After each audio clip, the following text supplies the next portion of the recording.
आने वाले एपिसोड 124 की शुरुआत होगी, वहीं से जहां संजना अपने कमरे में जोर जोर से चिल्ला रही थी। अंजलि को लग रहा था कि संजना पागल हो गई है, लेकिन संजना के चेहरे पर जो डर था वह बिल्कुल नकली नहीं था। उसकी आंखों में डर साफ झलक रहा था। अंजलि उसे संभालने की कोशिश करेगी, लेकिन संजना बार बार यही कहेगी कि उसने प्रिया का भूत देखा है और वह उसे खत्म करने आया है। अंजलि चौंक जाएगी और कहेगी कि प्रिया जिंदा है तो भूत कहाँ से आ गया, लेकिन संजना बार बार यही कहेगी कि वह प्रिया नहीं बल्कि उसकी आत्मा थी। उधर रुद्र को प्रिया यानी रेखा की चिंता सता रही होगी।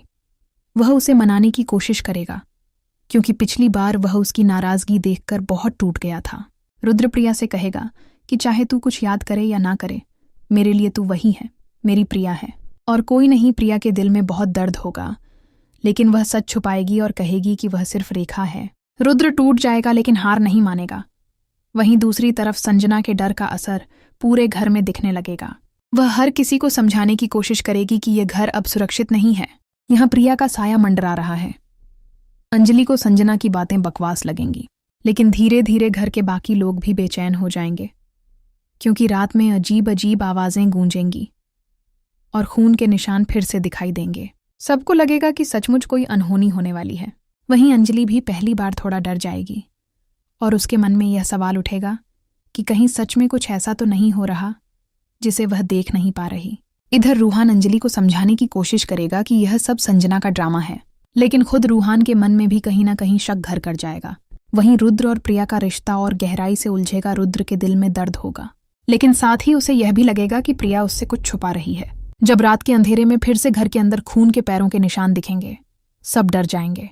संजना चीखते हुए कहेगी, देखो देखो, मैंने कहा था ना ये प्रिया का भूत है। और तभी पीछे से किसी की परछाई नजर आएगी जो धीरे धीरे सबके सामने आएगी और सबके होश उड़ जाएंगे। क्या यह सचमुच प्रिया की आत्मा है? वही संजना अब और डर जाएगी और सबको कहेगी कि ये कोई साधारण इंसान नहीं था, ये आत्मा का खेल है। लेकिन अंजलि और रूहान इस बार सच में सोच में पड़ जाएंगे कि आखिर ये आदमी कौन था और प्रिया से उसका क्या रिश्ता है।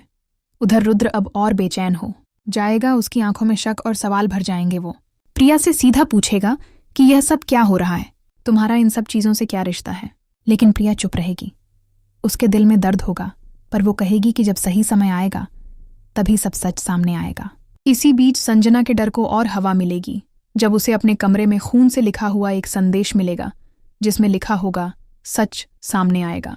संजना यह देखकर पागलों की तरह चिल्लाने लगेगी और अंजलि को बताएगी, लेकिन जब अंजलि उसके कमरे में जाएगी तो वहां कुछ भी नहीं होगा। एपिसोड के आखिर में प्रिया अकेली खड़ी होगी और खुद से वादा करेगी कि चाहे कितनी भी मुश्किलें क्यों ना आए, चाहे कितने भी खतरे सामने क्यों ना आए, वो उस हादसे का सच सामने लाकर ही रहेगी। और तभी खिड़की से बाहर कोई काली परछाई उसे घूरती हुई नजर आएगी। क्या यह परछाई वही शातिर इंसान है जो पूरे परिवार को बर्बाद करने पर तुला है, या सच में प्रिया के